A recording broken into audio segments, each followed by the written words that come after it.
All right, welcome guys. We're in the legacy room right now. I got two guests with me right now. We see that Quavon's not here; he's out on vacation right now. But I want to bring two guests on right here.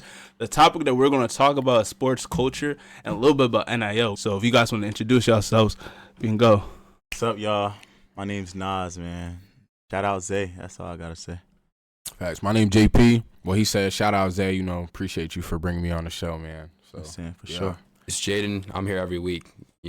That's Yeah. Lord. You guys know me. And the one and only Zay, you feel what I'm saying? The legacy room, we got to build a legacy before we sustain one. You feel what I'm saying? Facts. So I brought these two people on because they are very heavy in sports in high school. I had to talk to them individually. I grew up with JP actually, and we played sports together for a little bit. He kind of knows my background, kind of knows his background a little bit, so I wanted to put him on. And I recently met Nas. I didn't know he was from PA, and the first time I met him, he was really tough at basketball at LA Fitness. You feel what I'm saying? Feel me? He had a nice little step back, so you don't leave him open. He going it's well like water. Green light. But yeah, and then he told me, oh yeah, he was one of the top players in the state of PA. I was like, oh snap, I didn't even know that. I wanted to bring them on so they can talk about their experiences and what has sports done for them and how, since they're in college in the pursuit of it, or let's say they're out of the pursuit of it, how has that really sustained them right now? So you guys want to talk about your process with sports and like how that impacted you as a kid and what's the difference now that sports has for you guys? Who wanna go first? Man, that's a great question. That's a beautiful question. That's a beautiful question. I'll start. As a kid, it was more fun, meaning like there was no care, attention to detail. There was we're looking at every play you're doing, every single thing you're doing. As you grow up, you realize it's just more attention to detail. So it's like literally starts becoming a job before you have a job. Yeah. When you're younger, it's just more so like you're just playing literally the game of basketball. That's why you can tell if somebody has it or not just by like their instincts, just by their reactions. Because it's just like if you got good IQ, you gonna show it. But growing up, as you get older, high school, you see your friends, you playing, and the competition in high school, it's like 50-50. You got their boys amongst men, or men amongst boys, and then you got the boys that you play against that really aren't in the gym, and they're not really doing too much. So, like, growing up, like, once you get into high school, you start realizing, like, now you're going to be evaluated for this sport. It's literally do or die. So if you good, you're going to make it. If you're not, then it's over with, because they don't really care if you make it to the next level. They did their part. They tried to do what they did. But if you don't got the skill, also the work ethic, I think that's probably the most important thing I could tell any athlete. If you want to play anywhere, I don't care if it's D1, D2, NAIA, JUCO, D4, if you not putting in the extra hours, like by yourself, you're not playing. Like just ended it, like point blank period. I went to this one school and I just seen their player of the year, and he probably never left the gym. Like That's fair. right after class in the gym, shower, go lift, like go eat good, rest, stretch, wake up the next morning. Like it's just routine. So as you get older, you realize if it's a lifestyle or not for you. Because at first it just becomes a hobby that you having fun with. And at first it was for me, until you realize like this is something you want to spend the rest of your life doing. So yeah, that's how I could say it. My journey was a little rough. I had to transfer a couple of times, but anybody could get the smoke still, so it don't matter. All right, Nas, how about you? Nah, he definitely touched a lot of great points. Growing up, it was kind of just you outside to the street lights come on, you shooting, and for all my hoopers, I'm not going inside till my hands black, bro. Yeah, facts. You got a white shirt on, you gonna go back inside that joint brown, bro. Yeah, bro. You feel me? And it's like, as a kid, when you going through that and you really just having fun with the game, it's like, yeah, like I could do this forever, until you get to that age to where people start putting in that work, you probably like 8th, 9th grade, people start dunking and all that. And if you really not hooping for real, you might have to watch your head, because them 8th graders, 9th graders, they getting on that rim, and it's like, all right, yeah, now I can decide if this is something I'm really going to put my efforts to. Am I really going to grind this out?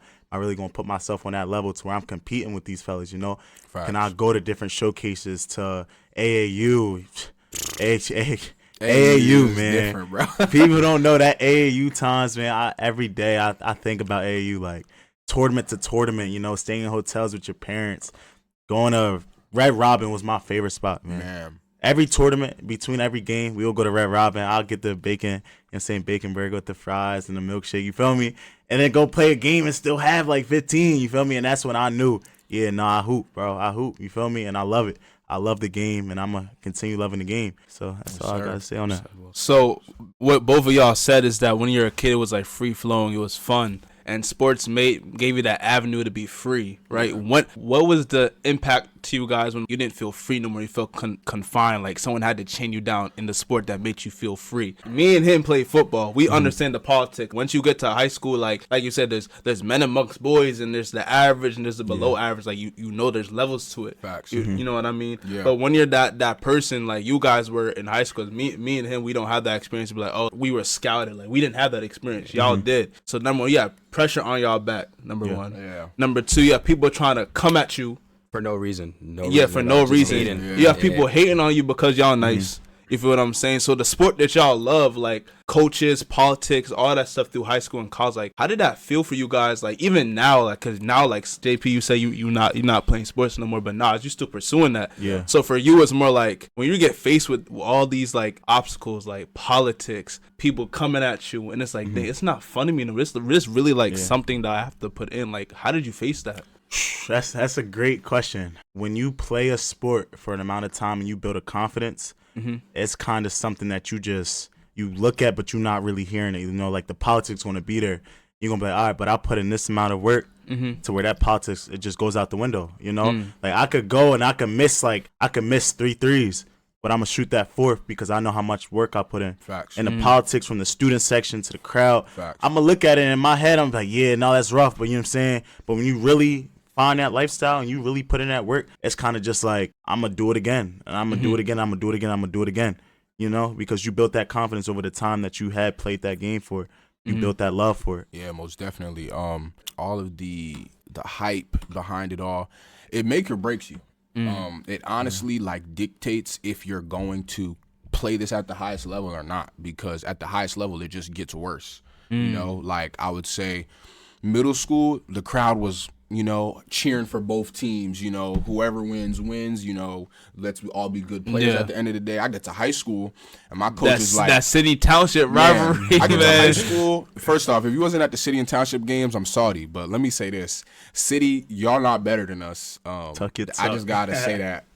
And if I was playing, we would have won, but that's another conversation for another con. Yeah, that's my man's. He good, though. He's shaking back, you feel me? But with all that being said, it's like middle school, they cheering for both teams. High school is now kill everybody in front of you. College is like nobody's your friend. So it like as you get up, it's literally like you just become more alone in the process. And with me, one thing they didn't emphasize was mental toughness. I think that's something that goes like under the radar that people talk about. They're like, yo, you gotta stay mentally strong, but they don't tell you what to stay strong about. You know, like there's times where you putting in all the pain, you getting the good games, and nobody say nothing to you.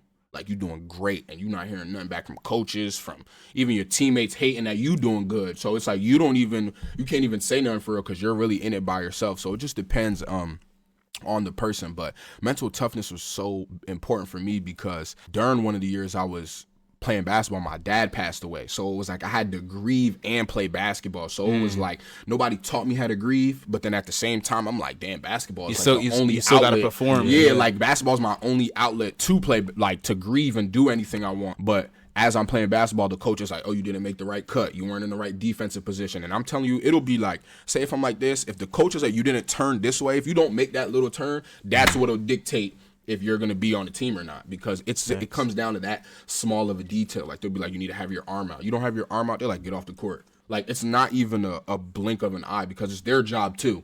So you just realize like you're just fighting for your life at that point. That it's literally like do or die.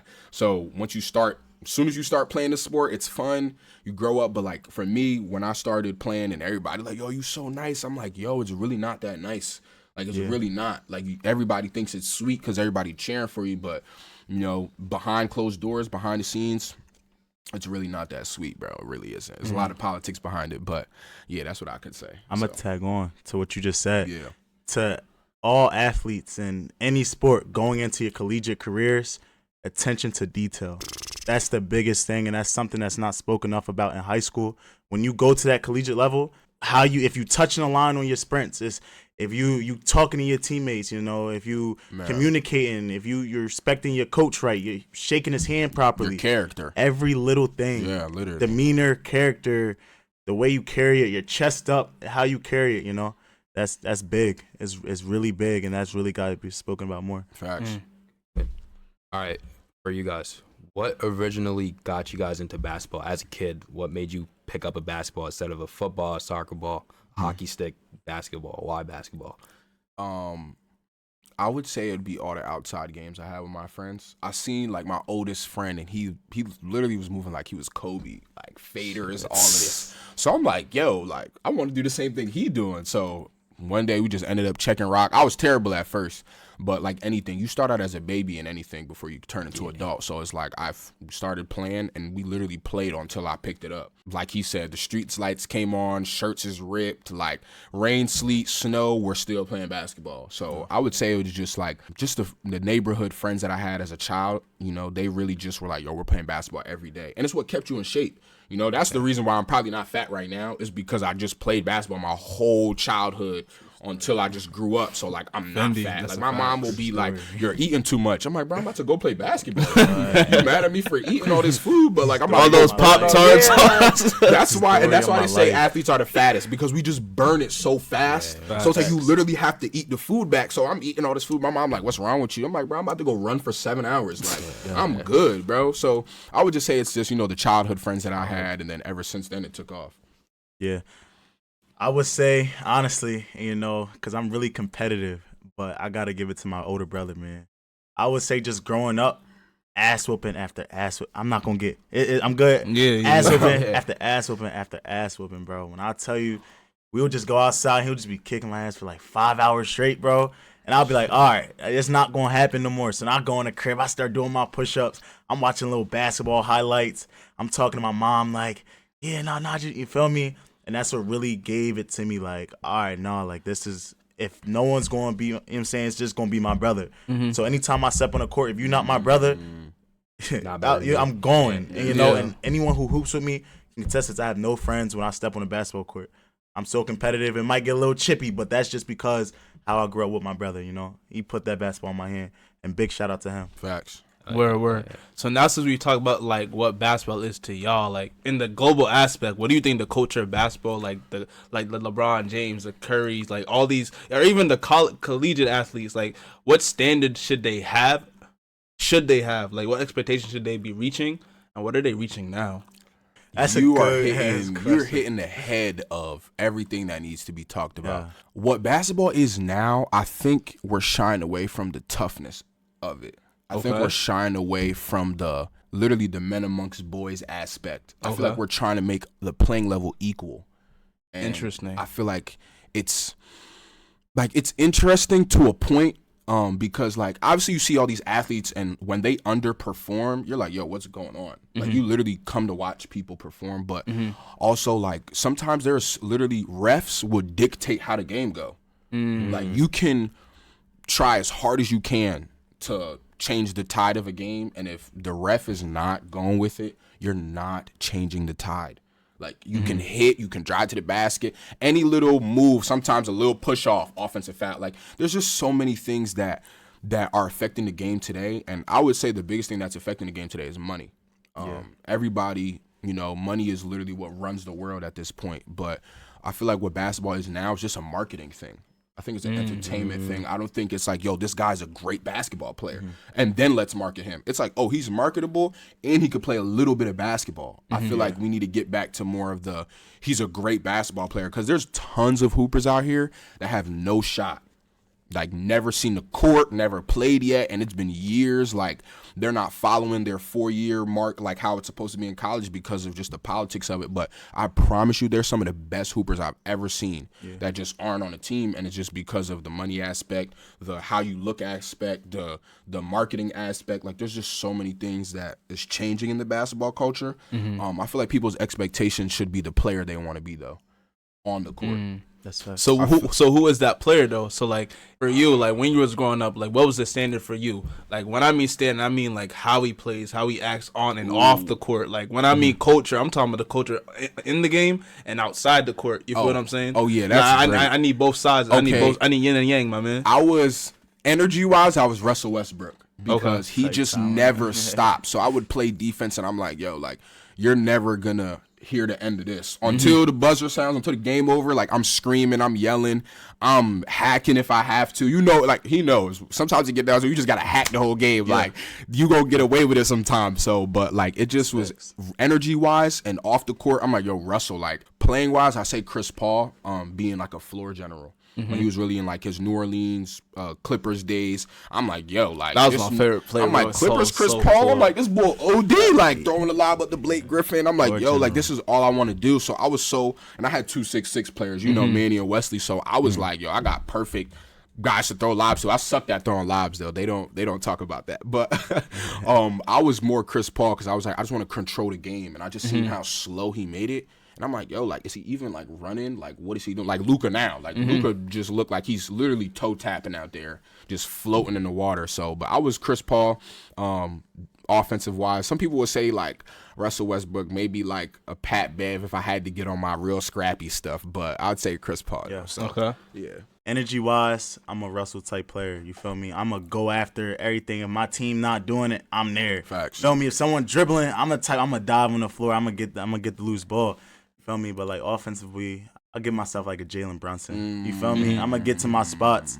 I'm gonna make sure my team involved. You feel me? But when it comes down to, I'm gonna make sure I get to that spot. If you don't understand that comparison, you really don't know basketball. You feel me? That's all I gotta say. Yeah, Sorry. like really like that's real pound basketball. drill, get to the spot. That's real basketball. Really right knowing the game and seeing what's in front of me. I'm gonna say offensively, that's my culture. Outside of the court, that's something big, man. Like outside of the court, you gotta be someone. Demeanor has to be really sturdy, you know, to really make it high. Because if you're someone in your community that's really balling and you got a lot of young kids watching you, outside of the court, you gotta carry yourself in a way that they're gonna watch you and talk about you to their parents. Definitely. You feel me? And if your parents ain't, what you really doing? Why should they invest? You feel me? What are they investing? Why are they gonna go to that game? Because outside you could be a knucklehead. You get on the court, oh yeah, he's cool and all, but what is he outside of basketball? You feel me? And I could say, coming from my family's from the islands, you know, Trinidad. So they strict on just how I do anything. My parents Caribbean too. Yeah. My mom be a little lenient with me, but my pop, man, if I'm messing up a type of way, then all right, what you doing? He not even gonna talk. He just gonna look at me, you know. And that look, it goes unspoken. It's just like, you feel me? Like I gotta get it together. It's just that one look that he gives you, and it's just like, all right, I'm doing something wrong. Let me regather. Let me get it all together, and I'm saying, come back stronger, my chest out as a man, and really go about things how I need to. Yes, sir. You know, so that's something that's really unspoken of. Yeah. Carry yourself well outside the court and inside the court. Facts. You feel me? And you're gonna go far. Facts. Favorite basketball player all time, ever. Like one. You got to pick one. I ain't gonna lie, cause his statue releasing. I'm gonna go AI. Okay. That's a dirt. People don't really know like the influence that AI got on the game, bro. That's swag. That's swag. Me? He brung that swag. Exactly. Like before AI, everyone's really just pants tucked, you know. You feel me? Really conformative to the league. AI came in, he getting his hair braided courtside, and people seeing that like, yo, like he confident in who he is. That black man really confident, and that put on for a lot of kids in the cities. Even the suburbs watching them like, oh, yeah, I could be confident. You know, I could wear this shirt like this. You feel me? When I get on the court, I could talk a little bit and really play how I want to play. Because if you really hoop, you know that playing how you want to play and being confident and really being swaggy leads a long way. I'm going to go out 30 if I feel good. I promise you.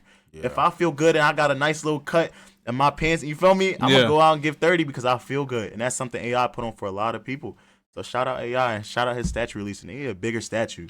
Yeah, they did him. He did a bigger statue. Yo, Sixes, you did him so dirty. I'm looking at you in the camera right now. You did him so dirty. That was so little foul. statue, bro. I'm just saying, I was not liking that. Man, favorite player of all time. I would say Michael Jordan, but I want to talk about somebody I seen play, and that impact me. And I'm gonna actually go Russell Westbrook. I feel like you saw him play like live? Yeah, not live. I'm just saying like I seen his career basically. And I'm gonna say Russell Westbrook just because of I don't think we've ever seen just somebody like that who just was just angry playing on the court. Like he was just completely a madman, and it just made me like want to be as mad as him. Like, what is he so mad about? But once I heard like, yo, like he didn't have it like us. He was literally us at one point. So I'm like, yo, like if he's coming like this every day, and he's in the NBA. Like, talk less than me, who's not in the NBA. Like, why am I not coming the way he coming? Like, because I'm trying to get there. So I just seen the way he carried it, how he's screaming after every layup, 3-pointer, dunk. Like, and there be times where after every bucket in a game, you got to talk or you got to scream just because, like, that's just the vibe the game give you. Like, I'll score a layup and I'm just sitting there screaming. Yeah. The RV game. Yeah, the RV game. I'm sitting there screaming. The coach is like, get back on defense. I'm like, man, if you don't forget about defense, like, I'm turned right now. But I would say Russell Westbrook, though, he just brings, like, that animal on the court. Like, literally, if you had to describe an animal, you would describe Russell Westbrook. And I would say him. He's just so dangerous. That's a word I would just use for Russell. Like, he's just a dangerous basketball player. Like, you literally never know what's going to happen with him. So I'm going to say Russell Westbrook, though, favorite player. Okay. I'm going to ask all you this. We all play sports. They played it on a collegiate level, but we did not. So, like, the people that weren't skilled enough to make it to that collegiate level, how does somebody bring that energy to another endeavor? So let's say all y'all doing businesses, all y'all doing sales, trying to get your brand on, all that stuff. How do you put that energy in sports? We play sports, we always want that intensity, we got that brotherhood. We're all locked in. Yeah. How come when it comes to other things that's not sports, we're not as locked in? And how do we put that energy towards those things? Oh my gosh, that's a great question. I got you on that. Just because I'm in that exact chapter right now, and I feel like the biggest thing that us black men have to give ourselves is grace to change. I feel like we don't forgive ourselves for what could have happened. We don't forgive ourselves for, like, the life we thought we were gonna have. Like, we have to be able to accept, like, that wasn't for me. Especially growing up in township and everybody saying I'm the best, I literally thought just because I heard that and I was better than the average here, that was good enough to get me through the average in college, and it literally wasn't. So, and once I started seeing, like, my work ethic and love for it, like, fade away, I was like, I got to give myself the grace to move on, because I feel like once, like, we grow up in anything that we grow up in high school, you think that's going to be your life or whatever you fall in love with. And I just feel like we don't give ourselves enough grace to change. And we don't do enough research enough to change. Yeah. I say, like, even with me, I'm like, I want to do something with my life. But back then, when somebody would ask me, what do I want to do besides basketball? I had no idea. Like, I had no idea what I wanted to major in college. I had no idea it was just like a freestyle, because that's what you would do in basketball. Like, you do your workout, and when you on the court, you just freestyling. Whatever read you get, you go. It was a reaction. Yeah, so I was just reacting with life, and you can't do that. So I would say take that, everything that happened, embrace it, and learn from it, because it's like mistakes are inevitable. Like, I feel like people think you have to be perfect, and it's like you've never heard of a perfect person besides Jesus. So it's like, if it's not him, good luck trying to be perfect. So I think we need to give ourselves grace, and also we need to think about, like you said, the investment we're making into ourselves. Like, that's why people, when they work today, they will work and be like, damn, the money's not there, et cetera, et cetera. But they, like, instead of thinking about the money, think about your character. The money's going to come once you start thinking about your character. Like, yo, if I'm here working every day, like, the money is literally a promise with the contract of working. So, but we got to give ourselves the grace to move on, and we have to believe ourselves enough. I think that's one thing that black people don't do. We don't believe in ourselves enough. We don't think we can do it because of the stereotype. We don't think we could do it because of family. We don't think we could do it because of what didn't work out for us. So we got to believe in ourselves and take that courage into, like, we literally got to step into fear and take the next move. So I love that. I love that. You hit it right on the tail. I would say the biggest thing is really just believing in yourself. I feel like most young black people, they stuck in a curse, and they don't see the vision for how far it can go. You know, like, I just had a conversation with my mom the other night, and I told her, like, Mom, I love you, but you can't tell me how to be a millionaire, because that's not what you came from, you know? And sometimes you really you gonna hear the voices. Like, my brother anybody know, my mom's on my ass heavy, bro, every day. But I told her, like, yes, you see your vision, you see how you want me to go about things, but you cannot tell me how to be a millionaire, because you was never one yourself.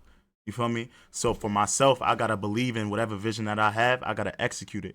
Just as I'm playing ball, just as I'm doing business, I gotta execute everything the same way. You feel me? And once I get that confidence, and where I can step in that room full of all the Fortune 500s or the rich white, you get what I'm saying? Once I can step into that room, really carry my chest like that, the world's the limit, you know? Because that's the one thing. White people love seeing us with our head down. You feel me? When they see us with our head down, it's like, all right, we good. We don't got nothing to worry about. But they know that we are extremely dangerous, because we are going to go after anything we want. You feel me? We scrappy. We confident. we go-getters, we hustlers, whatever depiction they want to have on us, we do it in a really excelled way. You know, so once we find a way to put that vision and put that determination and execution into the right path and the vision, sky's the limit, you know? And let me just add one more thing onto that with what he said, just real quick. One thing we also have to stop doing is glorifying other people's anointings. Yeah. We have to stop glorifying other people's platforms. We have to stop glorifying other people's positions, because then that's all we make of our life. Yeah. Is trying to chase LeBron, and we're not meant to be LeBron. We're Meant to be us, literally. And I've seen people change literally who they are because of a position or a person they've glorified. Like, think about all these females who listen to Sexy Red and all of that. That's somebody they're glorifying. Really think about it. They're glorifying Sexy Red, all of these Allspice. Think about it. They're doing all that. Yeah. All they see these famous people doing is showing off their body, twerking, being lit. So they're like, yo, I want to be like that. I like them, so that's what I'm going to do. Like, me personally, I was like, I like Russell Westbrook, and I was just telling Zay, like, whatever entertains you, trains you. So if you're entertained by Sexy Red, she's gonna train you how to live your life. So that's for anything or with anyone. Like, I was literally acting like Russell Westbrook, like screaming after because that's what he did. So we have to stop glorifying people's anointings, because the process to get there is a whole different thing. Like, I could want his position, but like, I don't know what work or what he had to go through behind closed doors, like, or what trauma, because that's another thing. People want people's positions, but they don't know the trauma they got to get through. You know, like, some people are like, yo, I would love to have your life. I'm like, well, my dad passed away, so I don't know how much love you would like that, because you probably have your dad. You know what I'm saying? We literally have to love our present, because we reminisce too much about our past. We reminisce about too many things that we missed, or that until it's gone. So that's what I gotta say. I got one more thing on that. Something that's really not spoken about enough is mental health, you know? Man. It is not real. it's not a bad thing to go take therapy, bro. Like, you feel me? Go to those therapy sessions. You feel me? Talk to somebody, because most of these people, most of these cats out here, they stuck in a situation they're in because they don't want to talk about the shit that they've been through. You feel me? And that stuff that they've been through always gonna pull them back until they really just get it off their chest, really go to therapy. And it's crazy, because in their community, therapy is looked at like, nah, he weak. And you saying, you gotta get outside of that. Once you break that barrier, bro, you good. You feel me? You good. Go get therapy. Go talk about things. Because once you cut those strings that's really holding you back, your momentum's going. And it's crazy, because your momentum's going, and you was been moving at a speed. You feel me? You was moving at 9 miles per hour, but you was really only moving 40 because you had strings holding you back from your past. Facts. You get what I'm saying? So once you cut those strings, bro, go get therapy. Go talk to people. Talk to your parents, man. Go love your parents. Go do all those things that's going to bring your mental health to peace. Be at peace. Go pray. Go meditate. It's something I've been big on in my lifetime. You feel me? I've really been praying, meditating, make sure my chakras are aligned, getting myself together, because every day I hear those like different, oh, you can't do this, you can't do that. When I'm at peace with myself, bro, I'm unstoppable, bro. You feel me? I'm going to move in any room, any environment with my chest up, because I really did that work to make sure my mental health was good. Not another man could tell me that, nah, bro, that's wrong. You feel me? Because I'm within myself. I prayed and I released my own past traumas, my own demons. You feel me? That's another thing. To add on to what you just said, like with the mental health thing, the alternative to not speaking to someone is you making a very bad decision, a permanent decision, because either way, you're angry and stuff, you have a bunch of emotion boiled up, it's gonna come out, bro, some way or another. We see all these people in jail on TV, they punch someone for no reason, they killed someone for no reason. It's because they balled up their anger. They were mad for so long, they had trauma, whatever the case may be, and they never went to anyone about it. And they took it out on some random person. So talk to someone, do something.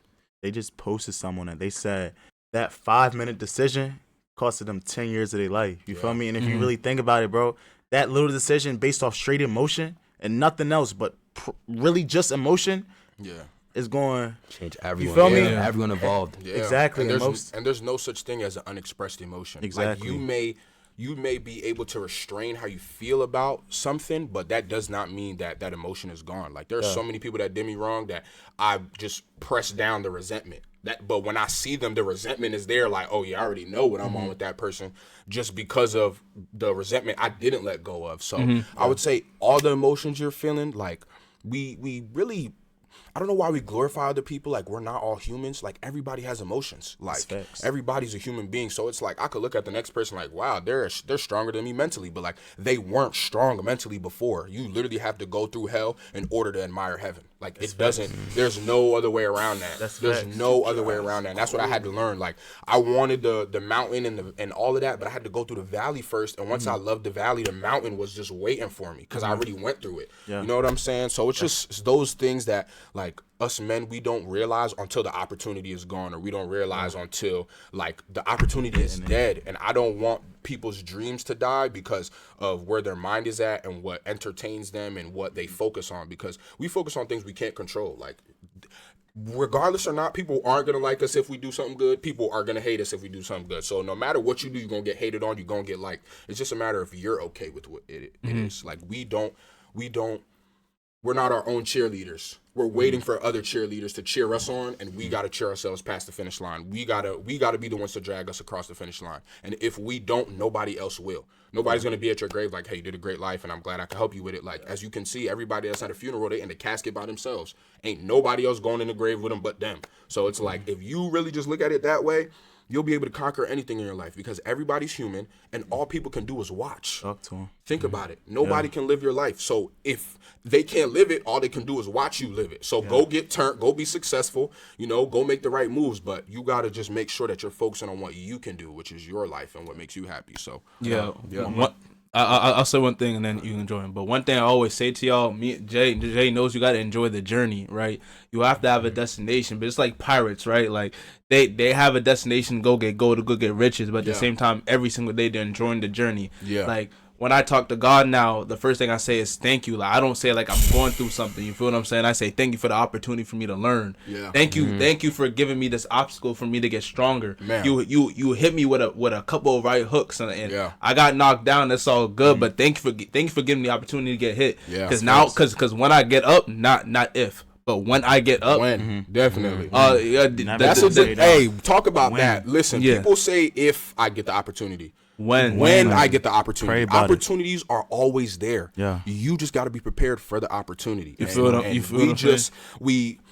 We doubt ourselves too much because we watch other people get it or not. So then we think we're gonna get it or not, instead of just saying like, "Yo, I'm gonna go get it." You know what I'm saying? So yeah, I just wanted to say that as well. I was gonna say to go along everything we were saying, Billy, man, it does not make you any less of a man to walk away from a situation.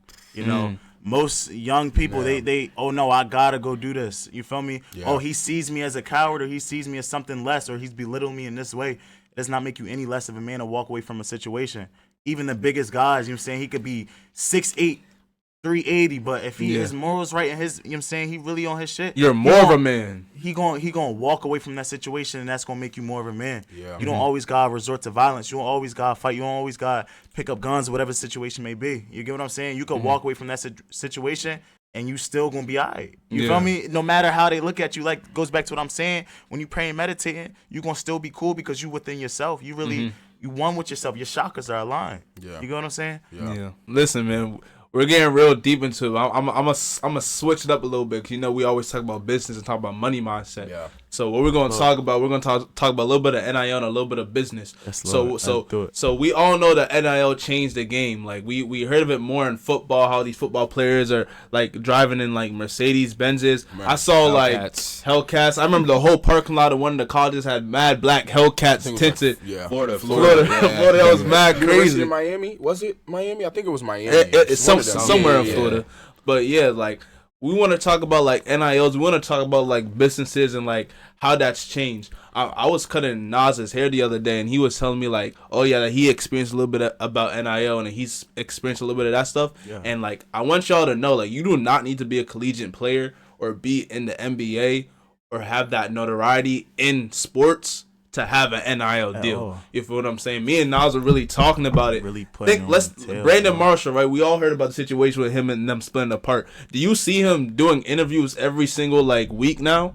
Like, he has all these brands sponsor him, and he's doing like the inside work. Like, they don't know the inside work. Why is he still making money? Why is he still doing all that stuff? Like, what different intricate parts has he built in his foundation in the system that allows him to do what he does? And why are brands still trying to communicate with him and still trying to show him love and still trying to generate more money with him than taking away from him? You feel what I'm saying? And that's just one example. But if you guys want to talk about more about business sense, like how do people scale? How do people get the notoriety, get other brands to notice them? Like, what does that take? And Nas, I want you to go first because you told me you personally experienced that for yourself. Yeah. First and foremost, it's crazy that we bringing up this topic because I just met this fella in the Cherry Hill Mall. His name Marquise Battle. I'm saying from Philly. He played at DeMatha and he also went to University of Delaware. And what he does is he's an agent for all NILs. You know what I'm saying? But he was telling me that his group is people from the city. You know, all the people that don't think they could, you know what I'm saying, he shows them they can. You get what I'm saying? He was telling me his little brother, he does all that stuff for him. But to go on the topic of it, you don't gotta be a collegiate athlete to get the NIL deal. You feel me? It really just comes down to how you carry yourself in general. You know, you could have done or you could have built that stain and whatever you was doing, but how you carrying yourself after that is what most businesses look for. You get what I'm saying? You don't gotta be LeBron or RP Kobe, but Kobe or those big names. You don't gotta be that. You gotta be someone that carries himself with a demeanor that people gravitate to. Someone that carries himself with a demeanor that young kids can look at and be like, I want to be like him. And 9 times out of 10, it's not even the life that you have within that sport. It's the life that you have outside of that sport that they see and be like, I want to be like him. And most brands and businesses are looking for that. So no, you don't got to be no collegiate athlete or got to be on no big stage to have that NIL endorsement. You get what I'm saying? Most of these brands are looking for people that's going to promote them in the right way and have a lot of audience come to them based off how they carry themselves. Yeah. You feel me? Yeah, on top of that, because I know so many people who got NILs, and just to give people a better way of looking at it, you don't choose no video game character if their character isn't valid. You don't choose anybody in the game that is a terrible character if you want to win. You're not choosing the worst basketball team and your friend in 2K is picking the best team and you're playing because you know their character. Like, you know what I'm saying? So that's the way I can just give you an idea, but meaning is like NILs is literally based off of the character you are. If you're not a good character, you are not getting the NIL. You are not getting that at all. Yes, your skill does play a fact in that, but you have to talk to them about the deal. You have to literally negotiate a deal. Like, I'm going to do this, and you have to sell the brand and also market yourself. So it's like, if you are not a character that they think is marketable or that is going to help grow their brand, you're not getting an NIL. My friend literally went to school, I think, like the first week of preseason, came back with a brand new Hellcat. First week of preseason. Like, first week. They saw what they needed to see. They said, here's the NIL.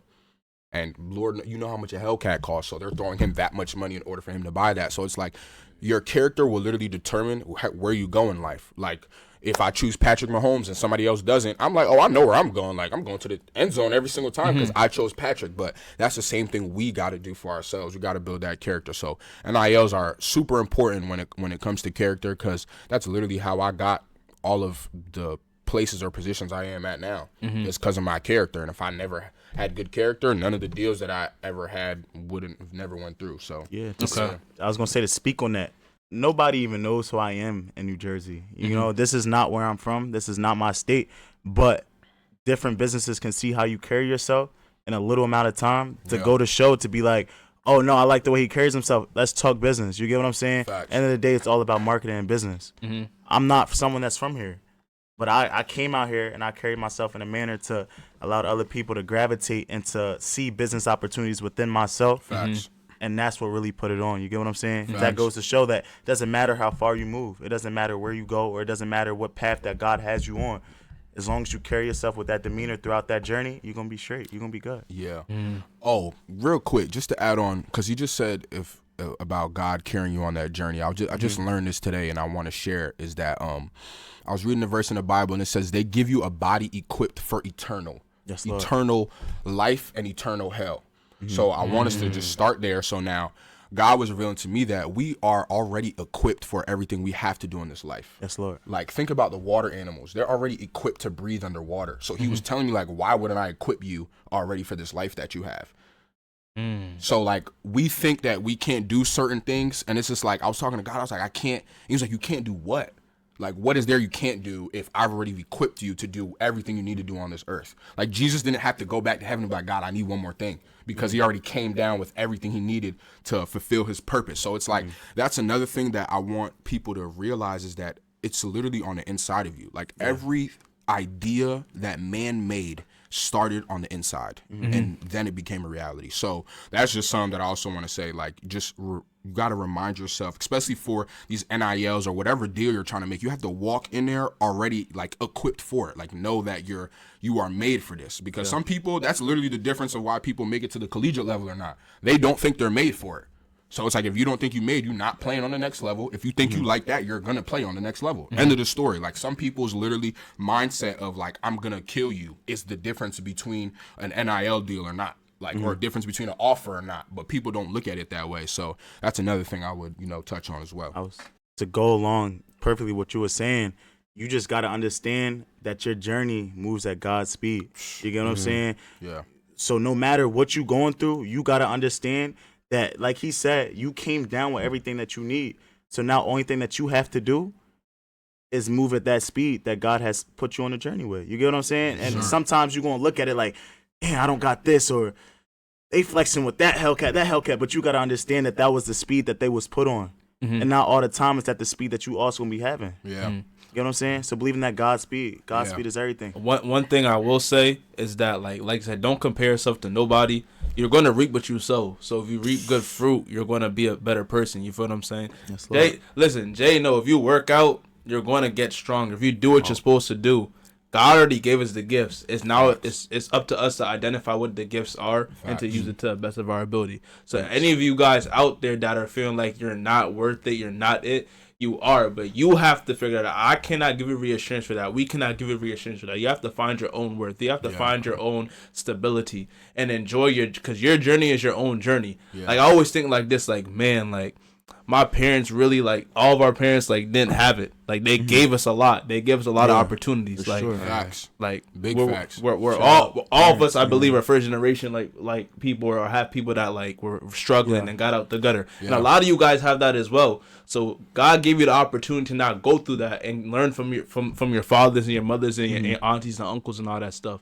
So you have to be able to be like, yo, this journey is crazy. Imagine you, right? You telling your story to your grandkids or to your parents, like, listen, I didn't really have it like that. I really had to make some sacrifices, and my journey was great. Like, all LeBron's story, Kobe's story. Why are they so emphatic? Like, you hear about what they went through. You hear about the pain and the suffering. You hear about all the stuff they went through. Facts. And you see, like, all the glamour, all the glitz and all the stuff, but you, like, the journey, the story is the work. Yeah. So, like, what do you want to leave off the earth? Like, we always say, like, you have when you're born and when you die, but the dash tells everything about what you are.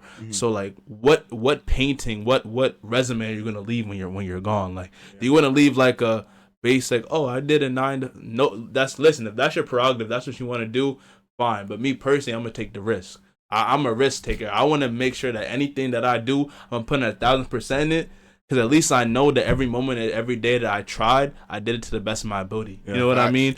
So it's more about, hey, like, take that risk, put everything that you want to do into you, and that story, bro.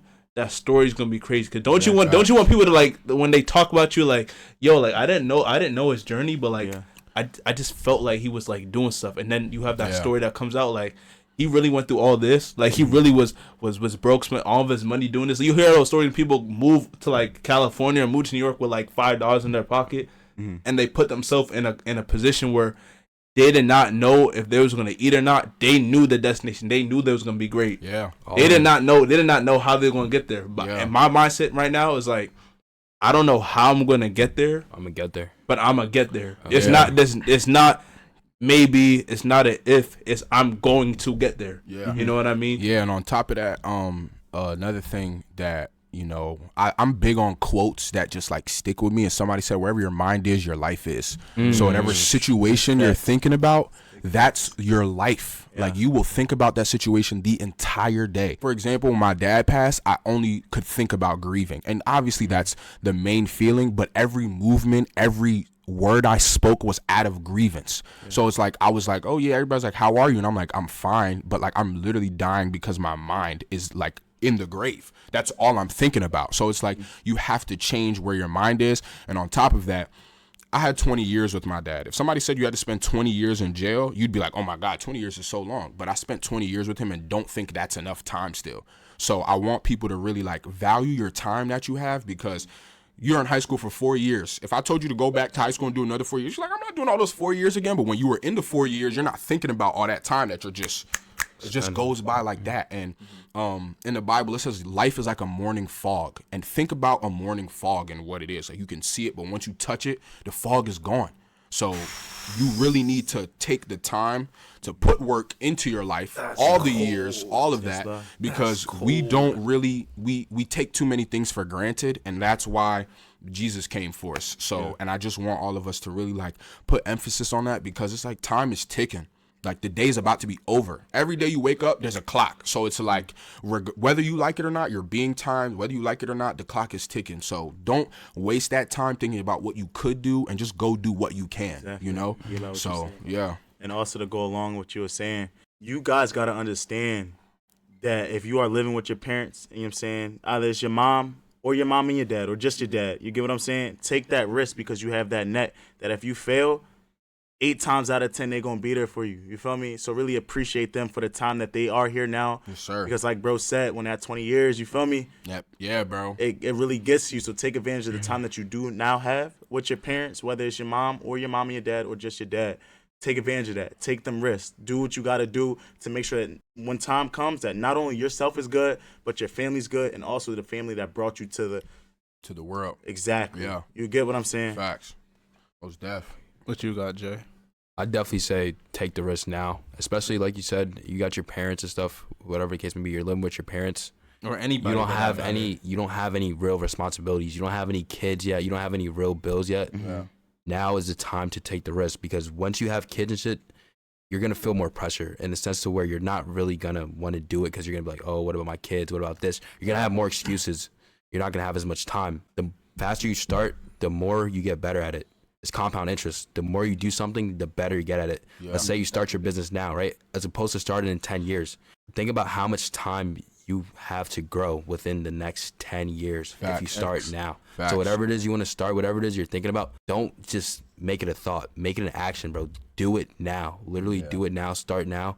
And just let the compound interest happen. Just keep getting better and better and better every day. Yeah, procrastination is you thinking about how long the idea is. Just get the idea done. That's Lord. Like you think about that whole process of the idea. That's why we procrastinate. You're like, I gotta wash the dishes, and you're thinking about how you gotta wash the dishes instead of going to wash the dishes.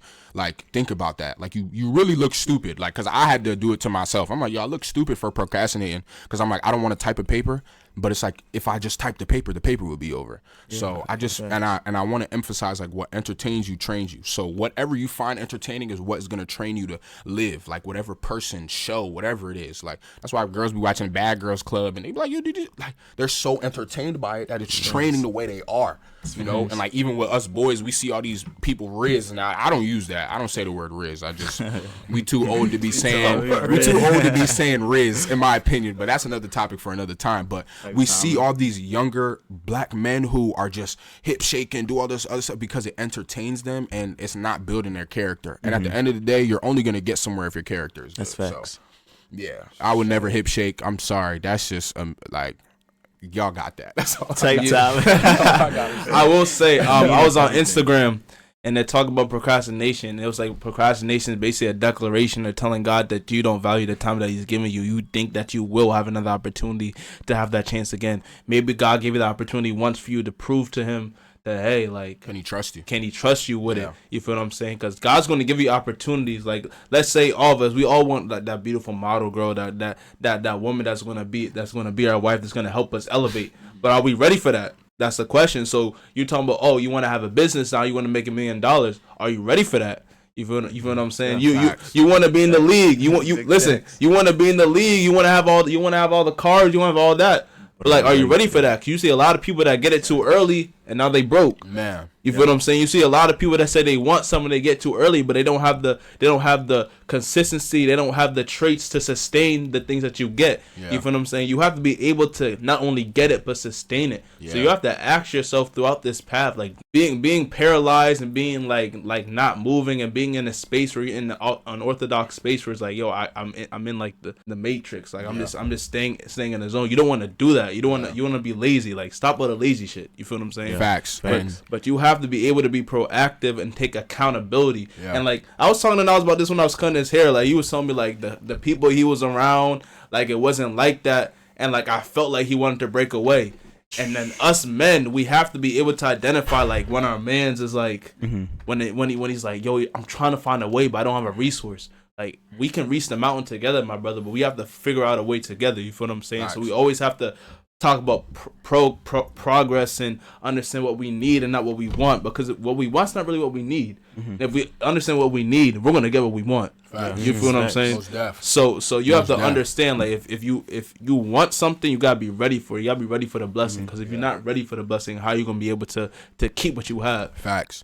And just to add on something small, because like I'm just glad we got this space to talk, so like now I'm able to share more. But on top of that, with making future progress, and we talked about dealing with our past demons and how he was talking about how he dealt with that. To relate another story in the Bible, how in Sodom and Gomorrah the wife looked back and she became a pillar of salt. And another revelation I got from that was that when we look back into our past, that's what we become. We become frozen. So we can't move forward. We can't make progress because you're too busy looking at what already happened. And she looked back at what was happening and literally froze and turned into a pillar of salt. And that's what we are in modern time, when we're like, oh, we're going to do it, but we can't let go of our past. We can't let go of the person who did us wrong. We can't let go of the situation that got messed up. So it's like, once you get over that, once you stop looking back, you'll be able to go forward. And it sounds cliche until you literally do it and you realize everything you wanted in your life is happening. So okay, so as we end off, I'm gonna say, like, each of y'all say one thing to the people that you want them to either know about you, or like a lesson that you guys had that you want to give out to them, because a lot of people, we're talking about men, we're talking about women, we're talking about even grown men. Like, I don't know who's watching, we have a live stream right now, but at the same time, this is gonna be posted on YouTube and all platforms. But like, what's one message that like stuck with y'all that you want to reach out? Like, what's a resource? What's a lesson? What's something that like you feel like would really stick after the conversation that we just had? We going down the line? Yeah, we'll go down the line. I would say my number one message is take that therapy. You know what I'm saying, go do those therapy sessions. Get yourself right mentally. You feel me? Because when you really stable and you really are one within yourself, you're gonna be good in any situation. Now, when you have strings that's pulling you back, and that's when it becomes, I want to do this, but I feel really sluggish. I want to do this, but I feel really down. You get what I'm saying? So go pray to release all them demons. Go pray to go to therapy. You know what I'm saying? It's okay to get therapy. To all y'all young people, man, that's really just like therapy that's weak. You know what I'm saying? It's not. You feel me? Accept that. Go to therapy. Go do those things. You're going to be all right. Yeah, that's huge.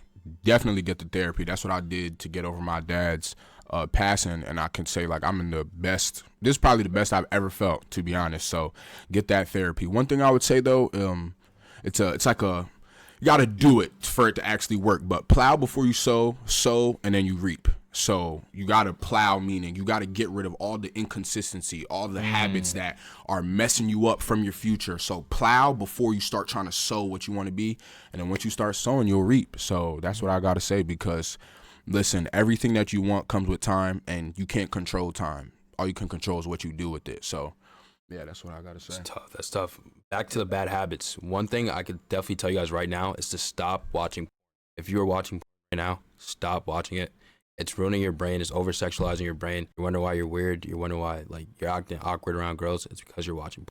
Oh, that pisses me off. I'm not gonna lie. I hate people that be doing stamp that, man. Yeah, stamp that.